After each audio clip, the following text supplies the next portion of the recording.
नमस्कार, grand news के bulletin में आपका स्वागत है। मैं हूं रंजना। आइए नजर डालते हैं आज की हेडलाइंस पर। भिलाई के कैंप क्षेत्र में डायरिया के 63 से ज्यादा केस हुए आइडेंटिफाई। 2 की हुई मौत, बाकी मरीजों का इलाज जिला अस्पताल में जारी। भिलाई की प्रियंका कलेक्टर की पढ़ाई करने के लिए बिलासपुर गई थी। दोस्त ने की हत्या। क्षत्रिय समाज के द्वारा कैंडल मार्च निकालकर हत्यारे के खिलाफ सख्त कार्यवाही की रखी मांग। एसआर हॉस्पिटल रिसर्च सेंटर के द्वारा 28 नवंबर को निशुल्क जांच व परामर्श शिविर का किया जाएगा आयोजन। सोशल मीडिया में छाया भिलाई के सेक्टर 7 में आयोजित शादी समारोह में दुल्हन और दूल्हे की एयर बलून वाली ग्रैंड एंट्री। ग्रैंड न्यूज में अब खबरें विस्तार से। भिलाई के कैंप क्षेत्र में डायरिया के अब तक कुल 63 से ज्यादा केस आइडेंटिफाई हुए हैं, जिसमें 2 की मौत भी हो चुकी है। वहीं बाकी मरीजों का इलाज जिले के विभिन्न हॉस्पिटल में चल रहा है। जिला प्रशासन मृतकों के मेडिकल रिपोर्ट चेक कर रही है कि आखिरकार मौत की वजह क्या है। वहीं प्रशासन 3000 से अधिक घरों में सर्वे किया। प्रशासन ने जनता से अपील की है कि जिन्हें भी किसी प्रकार का कोई लक्षण है वह अस्पताल में अपना जांच अवश्य कराए।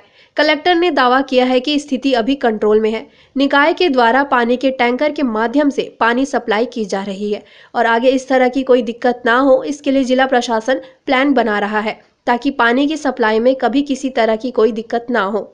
कलेक्टर ने अपने जांच में पाया कि जो पाइपलाइन नगर निगम के द्वारा लगाई गई थी, वहां के स्थानीय निवासियों ने उसमें पंचर करके अपने घरों में कनेक्शन करके रखा था। उस वजह से उन पंचर में नाली का पानी भी मिक्स हो गया, जिसकी वजह से डायरिया के केसेस आ रहे हैं। नगर निगम क्षेत्र में कई आप अधिकांश कॉलोनी देखेंगे तो जो पाइपलाइन जो अमृत मिशन फेज़ 1 में 4-5-6 साल पहले जो बिछाई गई थी, वो नालियों के साथ ही बिछाई गई है। अब इसमें जो दिक्कत जो आ रही है, जो मौके पर जाकर देखने में मिल रहा है, हर जगह मिल रहा है कि लोग पाइपलाइन को नुकसान करके अपने लिए कनेक्शन ले रहे हैं और उस जगह पर कुछ पॉइंट्स पे नाली का पानी और पाइपलाइन मिल जाता है, उसकी वजह से डायरिया के केसेस आते हैं। अब इसमें और दूसरी दिक्कत ये है कि नालियों को कवर कर लिया जा रहा है, उनको पूरा अतिक्रमण कर लिया जा रहा है, तो उन पॉइंट्स पे सफाई में बड़ी दिक्कत आ रही है। तो इस पे आज भी लोगों को बताया कि इस तरह से अगर आप करेंगे तो घूम फिर के दिक्कत आप ही को होगी। इसमें आम जनता का भी सहयोग की आवश्यकता है, क्योंकि जो पाइपलाइन जो पूरे शहर में बिछी हुई है उसका रिलोकेशन अभी संभव नहीं है। क्षेत्र में 2 कॉलोनी है, जेपी नगर और वृंदा नगर, इनमें डायरिया की शिकायत आई तो नगर निगम की टीम तत्काल वहाँ पर पहुँची मेडिकल टीम के साथ में, और वहाँ पर देखा गया कि कुछ गंदे पानी की शिकायत की वजह से और कारणों का भी पता किया जा रहा है, क्योंकि पानी का सैंपल अभी टेस्टिंग के लिए गया है। पर 42 लोग हैं जो अभी 3 हॉस्पिटल्स में हमने अभी एडमिट कराए हैं। 2 लोगों की मृत्यु की जानकारी मिली है, उनकी भी मेडिकल रिपोर्ट्स को चेक किया जा रहा है। उनमें एक 27 वर्ष के युवा है और एक 11 वर्ष की बच्ची है, तो इनका भी मेडिकल हिस्ट्री और मेडिकल रिपोर्ट चेक कर रहे हैं। अभी प्रथम दृष्टि लग रहा है कि डायरिया की वजह से ही डेथ हुई है। और तीनों हॉस्पिटल्स में जो हमारे एमडी मेडिसिन हैं और डॉक्टर जो स्पेशलिस्ट हैं, उनकी ड्यूटी लगा दी गई है। और जो बाकी जो 42 जो मरीज़ हैं, सारे के सारे अभी स्थिर स्थिति में हैं। लगभग 2500 घर हैं इन कॉलोनियों में। तो हर एक घर में अभी सुबह से टीम जा रही है, एक घर में जाकर देख रही है कि कितने मरीज़ हैं जिनको लक्षण है। जब टीम जा रही है तो उनके हाथ में दवाइयाँ भी दी गई हैं कि जिनको लक्षण दिख रहा है साथ में दवाई भी दें, और अगर थोड़ा एडमिशन लायक हालत लग रही है तो उनको हॉस्पिटल में एडमिट भी कराएं। और रात भर हमारा ये सर्वे का काम चलेगा। नगर निगम की टीम पूरा इसको देख रही है और सुबह तक हमारा सर्वे का काम पूरा हो जाएगा। डायरिया होने पे इसका सबसे पहले ये ध्यान देना चाहिए कि किस कारण से हो रहा है। तो इसके लिए सबसे पहले लोगों को अपने स्टूल का जांच करवाना चाहिए, और जांच करने के बाद ही ये पता चल सकता है कि उसको किस कीटाणु से हो रहा है। उसी के अनुसार उसका रोकथाम किया जा सकता है। आप एक डॉक्टर हैं, लोगों से कैसे अपील करना चाहते हैं? मैं चाहती हूँ कि लोगों कुछ बेसिक प्रिकॉशंस रखें, जैसे पानी को उबाल करके पिएं और अपने खुले में शौच ना करें। खाना वगैरह जब भी खाएं तो अच्छी तरह से हाथ धोकर खाएं। घर में महिलाएं जो खाना बना रही हैं वो अच्छे से साबुन से अपना हाथ धोकर तब वो अपना फूड प्रोसेसिंग करें, और अपने आसपास के एरिया को रेडली मार्केट में अवेलेबल है ब्लीचिंग पाउडर, उससे वो साफ़ कर सकते हैं। और इसके अलावा क्लोरीन की टैबलेट्स भी अवेलेबल हैं, वो भी पानी में डाल कर के पानी से होने वाली चीज़ों से बचाव किया जा सकता है। लोग डर रहे हैं पानी को लेकर, इस पानी से ही फैल रहा है, ऐसा कुछ? अब डॉक्टर हैं, ऐसा बोला नहीं जा सकता, लेकिन अगर मैं फोर्स ऑफ इन्फेक्शन की बात करूं तो 2 तरह का होता है। एक तो कांटेक्ट से होता है, 1-to-1 कांटेक्ट से, और दूसरी चीज़ है पानी से होता है। ये मुख्य कारण होते हैं डायरिया के फैलने के, हर तरह के डायरिया के फैलने के। तो हमें दोनों ही चीज़ों को, जब तक हमें कॉज नहीं पता चल जाता, दोनों ही चीज़ों को हमको ध्यान रखना चाहिए। जो लोगों को डायरिया हो चुका है उनको भी इस बात का ध्यान रखना चाहिए कि वो ठीक होने के बाद भी अपने एंटीबायोटिक का पूरा कोर्स पूरा करें, और बिना अपनी मर्जी से, बिना कारण को जाने अपना खुद से कोई भी एंटीबायोटिक खाना ये भी उचित नहीं है। और दूसरी, कैंप एरिया में डायरिया फैला हुआ है। इस डायरिया को ऐसे ले पाना कि ये एक ही कॉज की वजह से हो रहा है, ये गलत होगा। डायरिया के बहुत सारे कारण हो सकते हैं, कुछ बैक्टीरियल कारण भी हो सकते हैं, कुछ वायरल भी हो सकते हैं, कुछ पैरासाइटिक कारण भी हो सकते हैं। तो सबसे पहले ये जानना बहुत ज्यादा जरूरी है कि ये किस वजह से हो। ग्रैंड न्यूज के लिए दुर्ग से नवीन दिलीवार की रिपोर्ट। भिलाई की बेटी प्रियंका सिंह की पिछले दिनों हत्या कर दी गई थी, जिसके विरोध में क्षत्रिय समाज के द्वारा सेक्टर 7 महाराणा प्रताप भवन के सामने कैंडल मार्च निकालकर प्रियंका के कातिल को मौत की सजा दिए जाने की मांग प्रशासन से की गई। पिछले दिनों बहुत ही दर्दनाक मौत भिलाई की बेटी प्रियंका को दी गई। दरअसल प्रियंका कलेक्टर बनने के लिए बिलासपुर के कोचिंग सेंटर में गई थी। वहां किसी मेडिकल स्टोर संचालक से प्रियंका की मुलाकात हुई। मुलाकात धीरे धीरे प्यार में बदल गई और मेडिकल स्टोर वाले व्यक्ति ने शेयर मार्केट में पैसा लगाया था। साथ ही प्रियंका ने भी शेयर मार्केट में पैसा लगाया, लेकिन बाद में प्रियंका ने अपने प्रेमी से पैसों को वापस देने की मांग की, जिस पर मेडिकल संचालक ने प्रियंका को मौत के घाट उतार दिया। प्रियंका की मौत से दुर्ग भिलाई नहीं बल्कि पूरे छत्तीसगढ़ में आक्रोश है। इसी के तहत गुरुवार को प्रियंका के परिजनों व बीजेपी पार्षद दया सिंह सहित समस्त क्षत्रिय समाज के द्वारा कैंडल मार्च निकाला गया और मृतक प्रियंका को श्रद्धांजलि देते हुए सभी ने आरोपी को मौत की सजा दिए जाने की मांग प्रशासन के समक्ष रखी। मीडिया को जानकारी देते हुए बीजेपी पार्षद दया सिंह ने बताया कि आज सांकेतिक रूप से प्रदर्शन किया गया है। आगामी दिनों में भिलाई के सिविक सेंटर सहित पूरे प्रदेश में प्रदर्शन कर प्रियंका को न्याय दिलाने की मांग की जाएगी। देखिए, इतनी बड़ा हत्याकांड हो गया और एक जांच जो है मेजर क्लास की का आरक्षक से जस्ट ऊपर मेजर क्लास को सिपाही को सौंप दिया जाता है। कैसे देखते हैं और क्या चाहते हैं आप? भिलाई की बेटी प्रियंका सिंह का ऐसा हत्या होना बहुत दुर्भाग्य की बात है, और वो भी प्री निकालनी थी, IAS बने जाती, एक बड़ा सपना था, परिवार का एक बड़ा सपने के साथ चल रहे थे। ऐसी एक बड़ी घटना आज इस परिवार के अंदर हुई, तो आज हमने कैंडल मार्च महाराणा प्रताप जी की मूर्ति के सामने महाराणा प्रताप चौक में निकाला है सांकेतिक, और आने वाले समय में संडे के दिन सिविल सेंटर में निकालेंगे। हमारी मांग है कि फास्ट ट्रैक में जल्द से जल्द ये सुनवाई हो और उन्हें फांसी की सजा दी जाए। इस मांग को लेके आज हमने कैंडल मार्च निकाला। क्या कारण है? मेरी पोती का मर्डर हुआ बिलासपुर में। IPS की परीक्षा दे रही थी, परीक्षा हो गया था, अब उसका आगे का काम हो जाता, लेकिन ऐसे कुछ चक्कर में पड़ी कि एक वहाँ का हत्यारा उसको अपने मेडिकल रूम में बुला करके और वहाँ फांसी गला घोंट करके मार डाला। उसके बाद 4 दिन तक छिपा करके रखा। उसके बाद उसको गाड़ी में कपड़ा में लपेट करके अपने मेडिकल स्टोर में रखा था। जब उसके मामा लोग यहाँ से गए, उसके भाई लोग गए, तब वो उन लोगों को भी घुमाते रहा। जब इन्होंने टाइट किया तब उसने बोला कि हाँ मैं ही किया हूँ, क्योंकि उनके मामा को भी उसने मामा मामा कह करके गवर्नर कर रहा था। उसके बाद लाश को उठा करके अपने घर के पीछे अपने गाड़ी में रख दिया था।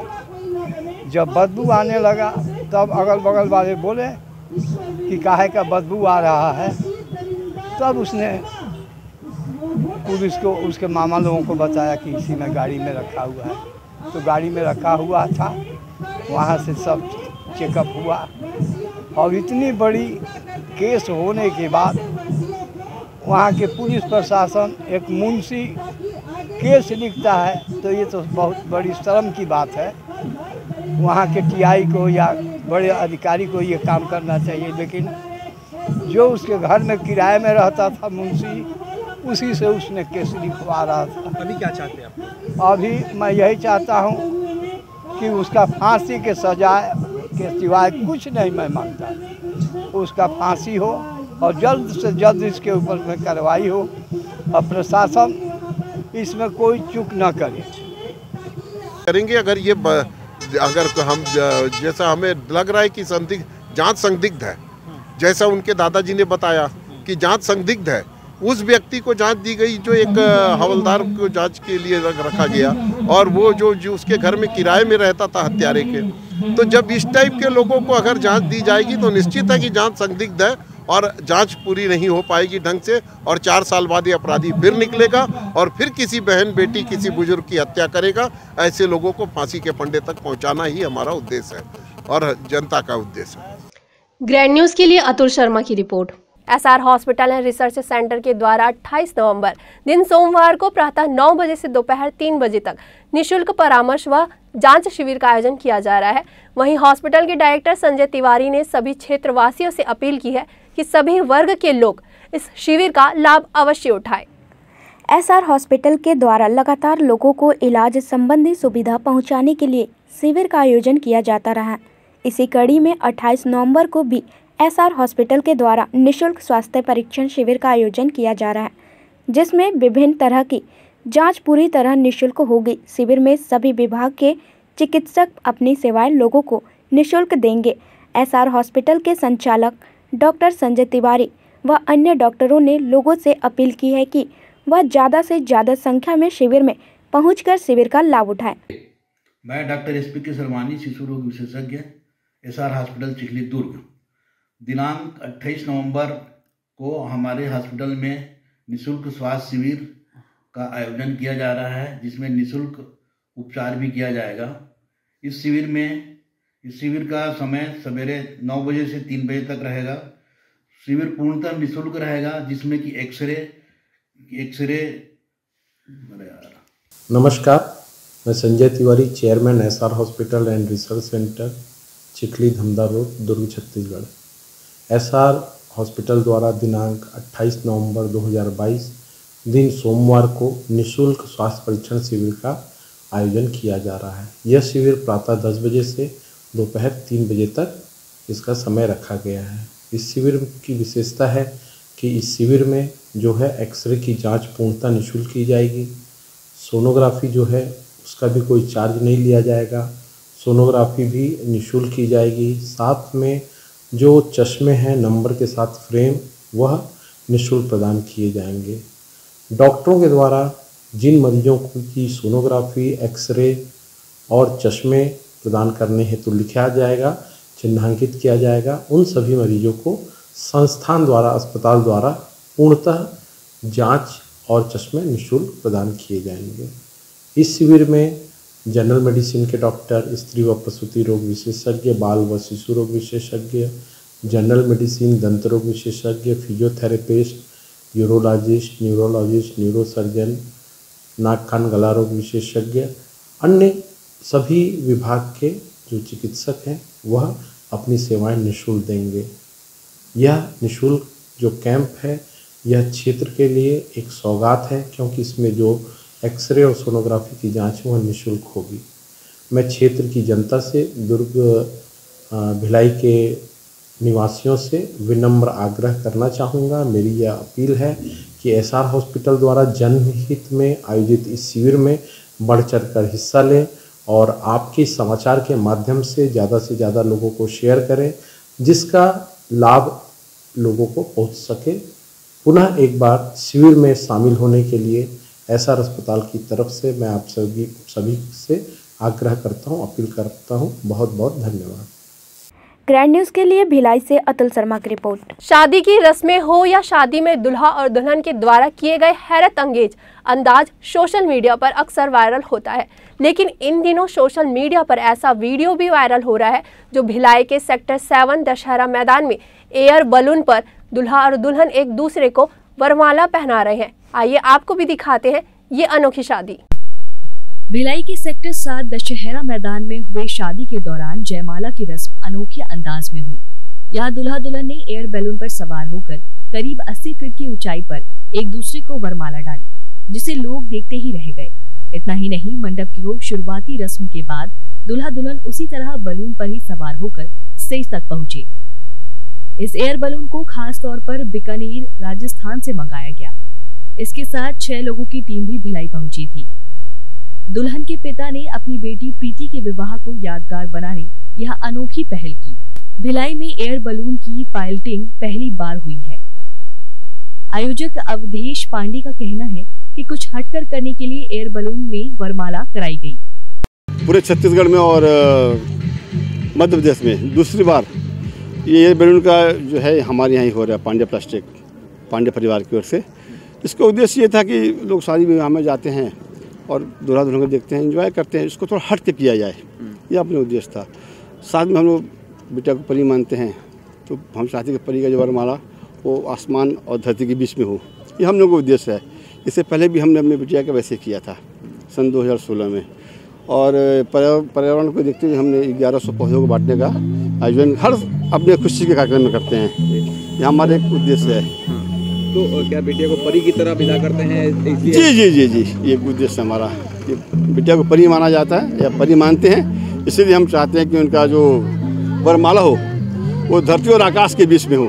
तो जमीन से 80 फीट ऊंचाई पर वरमाला का कार्यक्रम होगा। नेशनल हाईवे 4 लेन टोल टैक्स नाका कुम्हारी में national highway authority of India अधिकारियों के संरक्षण में निजी कंपनी के द्वारा किए जा रहे अवैध टोल टैक्स वसूली के खिलाफ नागरिक सुखवंत सिंह के द्वारा जनदर्शन में दुर्ग कलेक्टर को शिकायत कर ज्ञापन सौंपा। अभी हाल ही में रायपुर ट्रांसपोर्ट एसोसिएशन के पदाधिकारियों ने टोल टैक्स नाके का घेराव किया, अवैध वसूली बंद कराने की मांग की थी। इस संबंध में वसूली करने वाली निजी कंपनी के सुपरवाइजर का कहना था कि उनकी कंपनी का 26 करोड़ रुपए प्रतिवर्ष नेशनल हाईवे के संधारण का ठेका है, इसलिए कंपनी के द्वारा संधारण राशि की वसूली की जा रही है। शिकायतकर्ता सुखवंत सिंह ने पूरी वसूली प्रक्रिया को अवैध बताते हुए दुर्ग कलेक्टर सहित पुलिस एवं नेशनल हाईवे के अधिकारियों को दिए गए ज्ञापन में स्पष्ट किया है कि कुम्हारी टोल प्लाजा पर टोल टैक्स वसूली का समय वर्षों पूर्व समाप्त हो चुका है। इस समय समाप्ति के बाद टोल टैक्स वसूली नहीं की जा सकती और वर्तमान में की जा रही वसूली अवैध और आपराधिक कृत्य के समान है। इस संबंध में यह स्पष्ट है कि मेंटेनेंस के नाम पर टोल टैक्स वसूली गैरकानूनी है और नेशनल हाईवे के अधिकारी निजी कंपनी के माध्यम से आम जनता से अवैध वसूली कर रहे हैं। इनके खिलाफ कानूनी कार्रवाई की जानी चाहिए।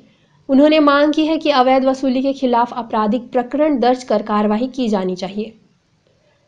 सुखवंत सिंह ने आशा व्यक्त किया है कि दुर्ग कलेक्टर द्वारा तत्काल टोल टैक्स वसूली बंद कर उचित कार्रवाई की जाएगी, अन्यथा वे स्वयं विभिन्न ट्रांसपोर्ट संगठनों से संपर्क कर टोल नाके पर अनिश्चितकालीन धरने पर बैठने के लिए बाध्य हो जाएंगे। जनदर्शन पाया कलेक्टर साहब, तो बताइएगा पूरा मसला क्या? हाँ जी, कुमारी टोल नाका पे जो उनका वैधानिक समय था वो खत्म हो चुका। अभी वहाँ पे टोल नाके वाले ने अपने आदमी रख के, प्राइवेट आदमी रख के अवैधानिक वसूली कर रहे हैं। मेंटेनेंस के नाम पे हर गाड़ी से पैसा ले रहे और ना कोई मेंटेनेंस हो रहा, जबकि इनका पीडब्ल्यूडी का प्रावधान किया, अगर पूरा रोड कंप्लीट नहीं है तो टोल वसूली नहीं करेंगे। अभी 3 पुल बन रहे, बड़े बड़े गड्ढे हुए पड़े, लोग उसमें गिर के चोटिल होते हैं और कईयों की मृत्यु हो चुकी है। अगर हम उसका विरोध करते तो हमसे वो जो प्राइवेट गुंडे रखे हैं, मुंह पे रुमाल कपड़े बांधे होते, हम किसी को पहचान नहीं पाते, हमसे गुंडागर्दी करते, हमारी गाड़ियों को 2-2 घंटे साइड पे खड़ा रखते हैं। अगर शासन प्रशासन नहीं करेगा तो हमारे साथ जो संस्थाएं बहुत जुड़ी है, दुर्ग भिलाई की, राजनांदगांव की, रायपुर की, हम इसका जाके वहाँ धरना प्रदर्शन करेंगे, समार रख के। कहाँ जाके? कुमारी टोल नाका पे। आज हमने कलेक्टर महोदय को आवेदन दिया, जिसपे कलेक्टर महोदय ने एसडीएम और आरटीओ और कुमारी थाना प्रभारी को बोला इनके खिलाफ जांच करके हमको प्रतिवेदन दिया जाए। कोई सरकारी सांठ-गांठ की भी आपको शक? हाँ, सरकारी तो है, उसके बिना तो है ही नहीं। हमने आज तक कई आवेदन लगा चुके, आरटीआई में हमको गलत जवाब देते हैं, है ना। अभी मैं अपील में गया हूँ, अपील में लगाया इनका भी, इनकी जब से टोल नाका शुरू हुआ DSY कौन से लेके अभी तक, तो इनका कब बंद हुआ, किस किस कंपनी को दिया, अब इसका समय पूरा होने के बाद कौन इसकी वसूली कर रहा उसका जवाब दिया जाए। आप लोगों का काम धंधा क्या है वहाँ पे? हमारा ट्रांसपोर्ट का काम है, Chhattisgarh truck trailer transport association का लीगल एडवाइजर हूँ। कहीं ऐसा तो नहीं कि आप लोगों के पैसे की मांग रखी गई हो टोल प्लाजा के द्वारा? हमने नहीं, टोल प्लाजा नहीं, ऐसा कुछ नहीं है। हम तो जनहित के लिए कर रहे हैं, है ना। पूरे बॉम्बे साइड से जितनी गाड़ियाँ आती हैं, उड़ीसा साइड से आती है, गुंडागर्दी करके पैसा लेता है। उनको ये रहता भी 100-50 रुपए मांग रहे, इसलिए हम क्यों करेंगे। हम तो लोकल ट्रांसपोर्टर हैं, है ना। हमारे साथ बहुत संस्थाएं जुड़ी है। कितना नुकसान हो रहा है आप लोगों से? नुकसान तो रोज का 5-6 लाख रुपए की वसूली कर रहे हैं। नियम के हिसाब से पैसा ले, अगर कोई मेंटेनेंस कर रहा है तो उसके लिए हम पैसा देने को तैयार हैं। लेकिन कर कोई वहाँ एम्बुलेंस दिखाइए कहाँ है, और इतने बड़े बड़े गड्ढे पड़े हैं। ये मैं उनकी सबकी फोटो खींच के अभी मैं PWD मंत्री को भी दे के आया हूँ, गृह सचिव को दे के आया हूँ, DGP साहब को मैं पर्सनल दे के आया हूँ, अभी कलेक्टर साहब को दिया इसका। ये देखिए, है ना, ये पूरे गड्ढे पड़े हैं। आखिर कब तक आप लोग आश्वासन जो दिया गया, कब तक इंतजार करेंगे? उसके बाद आपने आश्वासन अभी अगर मंगलवार तक नहीं और दूसरी बार जन दर्शन में फिर आ जाएंगे। जी, आपने कहा कि हम वहाँ पे धरने पे बैठेंगे, वो कब तक बैठने का? मंगलवार तक हम वेट करेंगे अगले। हाँ। ग्रैंड न्यूज के लिए दुर्ग से नवीन दिलीवार की रिपोर्ट। रिसाली निगम के लक्ष्मी नगर वार्ड क्रमांक 29 के पार्षद विलासराव बोरकर के खिलाफ FIR दर्ज हुई है।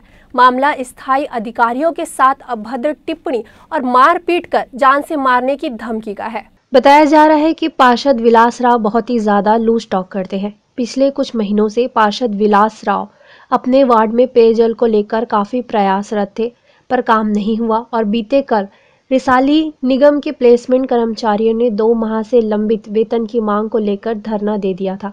इन दोनों ही मामलों को लेकर पार्षद के स्थायी कर्मचारियों के साथ तीखी बहस हो गई। फिर दोनों पक्ष के बीच बहस ने धक्का मुक्की और गाली गलौज का रूप ले लिया। स्वभाव से तेज पार्षद विलासराव का प्लेसमेंट के कर्मचारियों के 2 माह से रुके वेतन और अपने वार्ड में नल कनेक्शन की मांग को लेकर स्थायी कर्मचारियों के साथ हुई झूमाझटकी सीधे थाने पहुंच गई। बताया जा रहा है कि पार्षद के खिलाफ मामला दर्ज कर लिया गया है। देखिए, रिसाली नगर निगम के अधिकारी कर्मचारी मेरे पास आवेदन लेकर आए थे। उनके द्वारा एक शिकायत की गई है कि एक वार्ड पार्षद के द्वारा गलत शब्दों का उपयोग किया गया। उसका एक वीडियो रिकॉर्डिंग भी जो है उन्होंने प्रस्तुत किया है जी। और मेरे द्वारा तत्काल प्रकरण दर्ज करके उन्हें कारण बताओ नोटिस जारी किया गया है और आगे उसमें 7 शादी के उपरांत नियमानुसार कार्रवाई की जाएगी। लगातार देखा जाता है सर कि राजनीतिक रूप से जो व्यक्ति रहते हैं वो इस तरह का व्यवहार करते हैं, तो आगे भी इस तरह की चीज़ें ना हो, इसे लेके कोई मास्टर प्लान अगर हो शिष्टाचार को लेके? देखिए, वो तो पार्षद हो चाहे कोई अन्य जनप्रतिनिधि हो, सबके लिए जो है आचार संहिता रहती है और उसका पालन जो है करना चाहिए। और कोई बात है तो उसको आवेदन निवेदन के साथ भी जो है रखा जा सकता है। ग्रैंड न्यूज के लिए दुर्ग से नवीन दिलीवार की रिपोर्ट। वक्त हो चला है एक छोटे से ब्रेक का। खबरें और भी है, बने रहिए ग्रैंड न्यूज के साथ।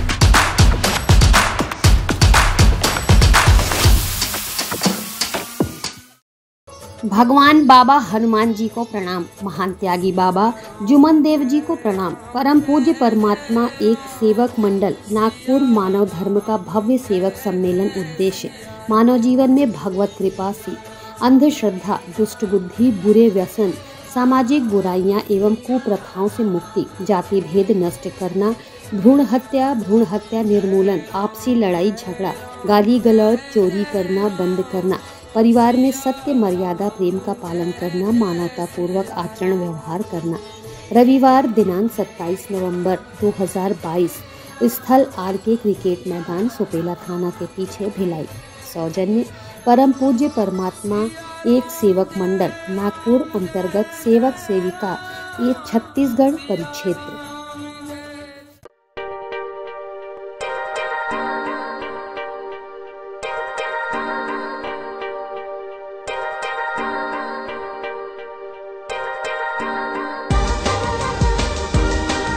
Relationships are forever. Out of all loved ones, your children are most precious. one of our biggest dreams is to give our children's marriage the top in luxury and facility.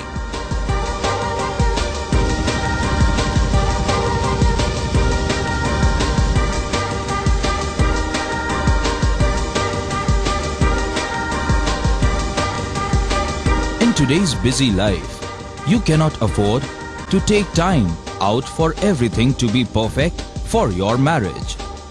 And you cannot compromise on quality of service for your guests. Our customized marriage packages are made just according to your wish. This presentation will acquaint you with the different luxury packed marriage packages available. This package has an elaborate menu with 60 mouth-watering items. Bharat Swagat including welcome drink, snacks and sweets. A breathtakingly decorated welcome gate and the arena decorated with flowers. To give you the best colors in view, we organize special light effects for all areas. We take care of decorating the groom's car to its best attire and exclusive DJ beats for extreme fun and valet parking to make your guests feel like an emperor. Our exclusive add-ons give you unlimited freedom to customize your ceremony to its best. Break के बाद आपका स्वागत है। अतिक्रमण हटाने को लेकर प्रशिक्षु आईएएस लक्ष्मण तिवारी एवं दुर्ग शहर विधायक अरुण वोरा में जमकर बहसबाजी हुई। नतीजा यह हुआ कि प्रशिक्षु आईएएस ने दुर्ग विधायक की एक न सुनी। आजादी की 75वीं अमृत महोत्सव के अवसर पर हेमचंद यूनिवर्सिटी दुर्ग में 2 दिवसीय हमर छत्तीसगढ़ी की थीम पर केंद्रीय संभागीय स्तर पर प्रदर्शनी का आयोजन किया गया। 2 दिवसीय प्रदर्शनी में दुर्ग संभाग के 5 जिलों से तकरीबन 25 कॉलेज जिसमें सरकारी और प्राइवेट दोनों शामिल हुए, जिन्होंने 25 अलग अलग स्टॉल लगाकर छत्तीसगढ़ के पारंपरिक सांस्कृतिक छटा का प्रदर्शन किया। इस तरह की प्रदर्शनी अपने आप में ही सराहनीय है, जिसमें छत्तीसगढ़ के खान पान, वेशभूषा से लेकर नृत्य को प्रकाशित किया गया। वहीं कॉलेज के विद्यार्थियों में खासा उत्साह देखा गया, जिसे लेकर विश्वविद्यालय की कुलपति भी काफी उत्साहित नजर आई, जहां उन्होंने खुद स्टॉलों की मॉनिटरिंग की एवं संपूर्ण व्यवस्था की जानकारी ली। प्रदर्शनी में छात्र भी काफी उत्साहित नजर आए। इस प्रदर्शनी को मिनी राज उत्सव भी कहा जा रहा। हेमचंद यादव विश्वविद्यालय दुर्ग के द्वारा आज़ादी के अमृत महोत्सव के उपलक्ष्य में, और आप सब जानते हैं कि नवंबर का माह जो है ये छत्तीसगढ़ राज्य स्थापना है दिवस मनाया जाता है इस दिन।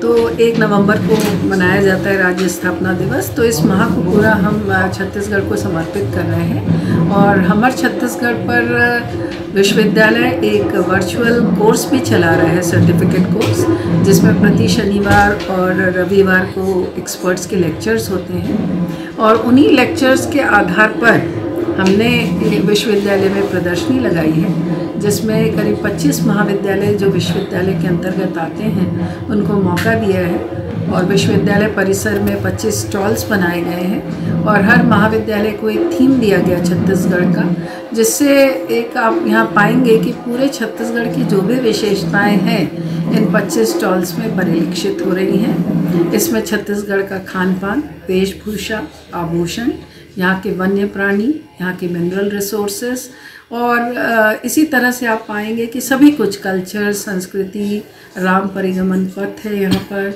इसके बाद जितने भी यहाँ के दर्शनीय स्थल हैं, टूरिज़्म को लेकर यहाँ के जितने संत हो चुके हैं, सभी को ध्यान में रखते हुए ये प्रदर्शनी मतलब 2 दिनों के लिए आयोजित की गई है, और बहुत अच्छे तरह से लोग इसको देख रहे हैं।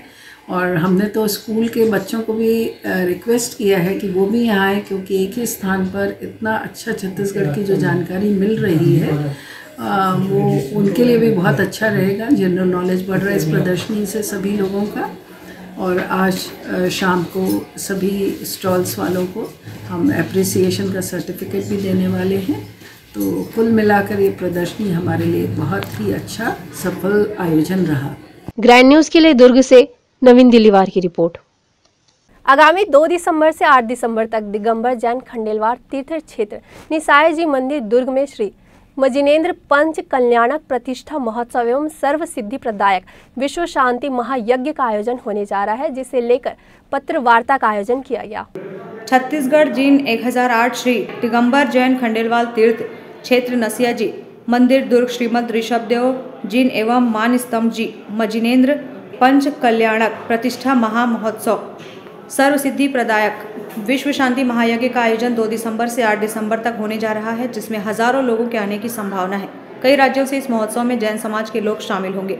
महायज्ञ में मूर्ति स्थापना के साथ साथ अनेक धार्मिक आयोजन भी रखे गए हैं। आयोजन को लेकर 108 मुनि श्री सुयश सागर जी महाराज ने उक्त वचन कहे। दिसंबर तक दुर्ग नसिया जी तीर्थ क्षेत्र का निर्माण हो रहा है, जिसमें पूरे भारत में सबसे विशाल चंद्रप्रभु भगवान की 21 फीट की प्रतिमा की प्राण प्रतिष्ठा होनी है।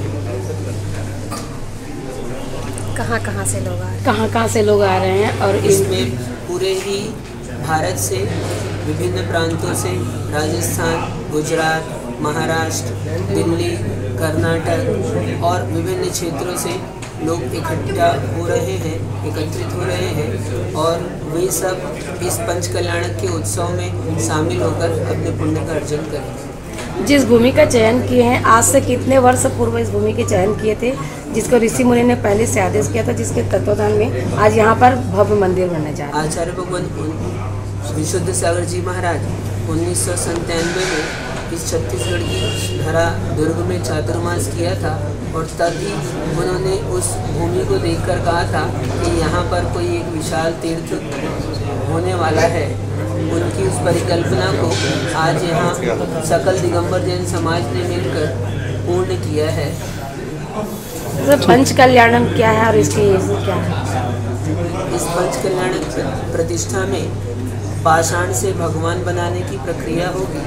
पाषाण को सूर्य मंत्र और अन्य मंत्रोच्चार के द्वारा भगवत्ता का रूप दिया जाएगा, जिसमें आचार्य भगवान विशुद्ध सागर जी महाराज अपने पूरे 30 पीछियों के साथ में और अन्य भी साधु संघों के साथ में ये प्रतिष्ठा महोत्सव मनाया जाएगा। कितने दिन का आयोजन है? ये लगभग 5 दिन के आयोजन में गर्भ, जन्म, तप, ज्ञान और निर्वाण इन सब के बारे में बता करके भगवान की प्रतिष्ठा की जाएगी। भिलाई के रिसाली में ट्रैफिक पुलिस के द्वारा ट्रैफिक नियमों का उल्लंघन करने वाले 217 वाहन चालकों के खिलाफ कार्रवाई की गई। ट्रैफिक नियमों का उल्लंघन करने वाले 217 वाहन चालकों के खिलाफ भिलाई के रिसाली में ट्रैफिक पुलिस के द्वारा चालान कार्रवाई की गई। ट्रैफिक डीएसपी ने बताया कि दुर्घटनाओं में अंकुश लगाने के लिए ट्रैफिक उल्लंघन करने वालों के खिलाफ विशेष अभियान चलाया जा रहा है। 3 सवारी बिना हेलमेट तेज रफ्तार वाहन चलाने वालों को पकड़ा गया। इनके खिलाफ मोटर व्हीकल एक्ट के तहत कार्यवाही कर चालान वसूला गया। मितानिन दिवस के उपलक्ष्य में भिलाई के वार्ड 27 शास्त्री नगर छत्तीसगढ़ सदन में पूर्व पार्षद जोहन सिन्हा के नेतृत्व में मितानिन सम्मान समारोह का आयोजन किया गया, जहां मितानिन बहनों को श्रीफल व शॉल भेंट किया गया। वहीं इस कार्यक्रम को लेकर पूर्व पार्षद जोहन सिन्हा ने ग्रैंड न्यूज से जानकारियां साझा की।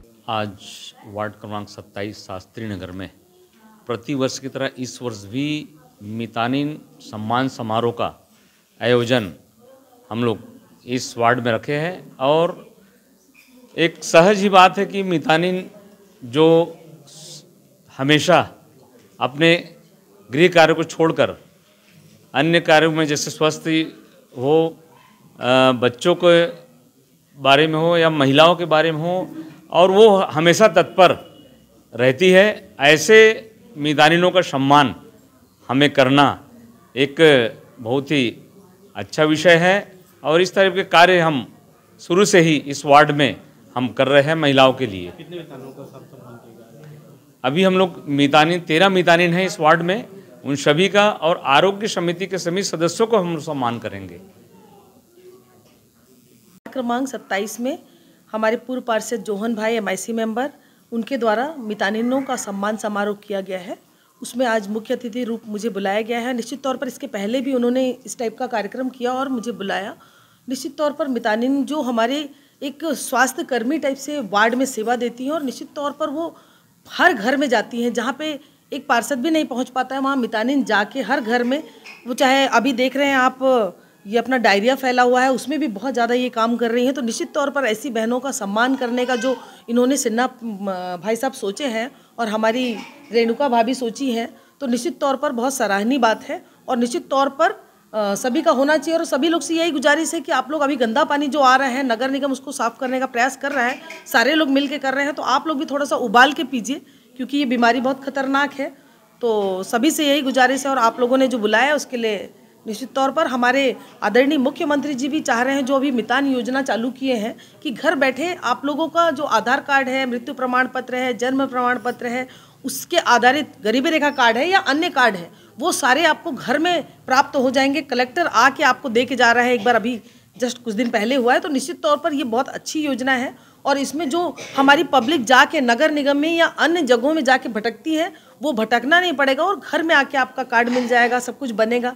तो निश्चित तौर पे लोग छोटे छोटे काम वाले हैं, एक एक दिन के काम में जाते हैं, उनका 1 दिन 2 दिन भी बर्बाद होता है। तो इस चीज़ को उन्होंने ध्यान में रखते हुए ये मितान योजना चालू किया है। और निश्चित तौर पर हमारे मुख्यमंत्री जी काफ़ी सारी जो योजनाएं लेके आए हैं, आप देखेंगे जनधन योजना है, आप देखेंगे जो गोबर भी ग्रामीण क्षेत्रों में खरीदा जा रहा है, वर्मी कंपोस्ट खाद बनाया जा रहा है, एक जैविक की ओर वो सबको लेके जा रहे हैं। और निश्चित तौर पर आज हमारे भाई साहब यहाँ पे अवस्थी जी जो उपस्थित हुए हैं और उनके द्वारा जो बताया गया है, हम लोग भी ये करते हैं। आपकी बीमा योजना बाकी पे मैं बोलती हूँ ना आप लोगों को कि आप लोग बाकी बीमा योजना नहीं, लेकिन एक अच्छी बीमा योजना जरूर लीजिए जो आपके लिए और आपके परिवार के लिए अच्छा हो। आप सभी का धन्यवाद और मितानिन बहनों का विशेष रूप से धन्यवाद। दुर्ग के वार्ड क्रमांक 11 शंकर नगर भाटिया होम के पीछे गंदगी और समस्याओं का अंबार लगा हुआ है। वार्ड वासियों का कहना है कि अपनी इन समस्याओं को लेकर वे कई बार विधायक से लेकर महापौर, कलेक्टर तक अपनी बात को रखी है, लेकिन उन्हें अब तक कई सालों से सिर्फ आश्वासन ही मिला है। वार्ड की इन समस्याओं को लेकर ग्रैंड न्यूज संवाददाता वीना दुबे ने जब वार्ड के लोगों से बातचीत की तो उन्होंने अपनी समस्याओं को कुछ इस तरह से साझा किया। मरोदा की रेलवे स्टेशन में एक यात्री ट्रेन की बोगी बेपटरी हो गई। गंभीर हादसे की जानकारी मिलते ही रेलवे सुरक्षा बल, एनडीआरएफ, आपदा प्रबंधन सहित रेलवे के अधिकारी राहत व बचाव टीम कार्य में जुट गए। घायल यात्रियों को बाहर निकालकर अस्पताल पहुंचाया गया।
Jointly by NDRF team as well as railway team.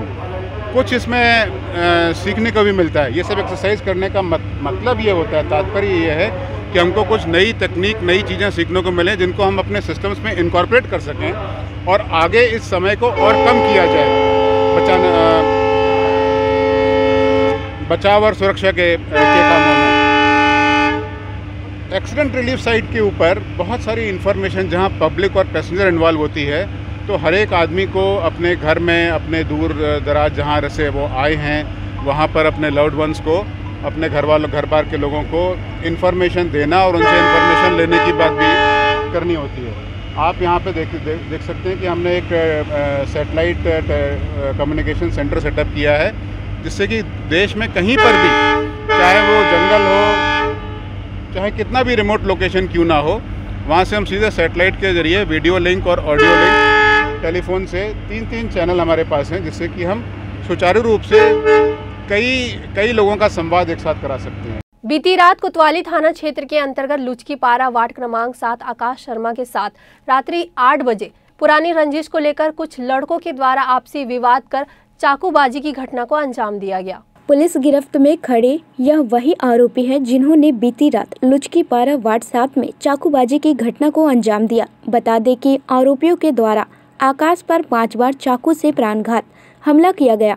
आपको बता दें कि आकाश शर्मा के खिलाफ भी कई मामले थाने में दर्ज है और वह भी पुराना आदतन अपराधी प्रवृत्ति का है।